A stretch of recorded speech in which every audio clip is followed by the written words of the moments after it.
Office का lunch time था। Tom बिल्ला फ्रिज खोलते ही चिल्लाया, अबे मेरा पनीर रोल किसने खाया?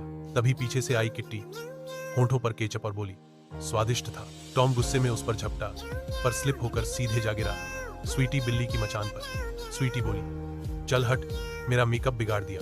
तभी अंदर एंट्री हुई बंदर चपरासी की, जिसने हवा में नाश्ता फेंका और बोला, जो पकड़ेगा वही खाएगा। सभी जानवर लपककर खाने के पीछे भागने लगे। तभी कुर्सी पर बैठा कुत्ता मैनेजर चिल्लाया, अबे ऑफिस है या सर्कस? और तभी पीछे से उसके सिर पर आ गिरा पूरा पानी का जग। सब पहले चौंके, फिर ठहाकों से पूरा ऑफिस हिल गया।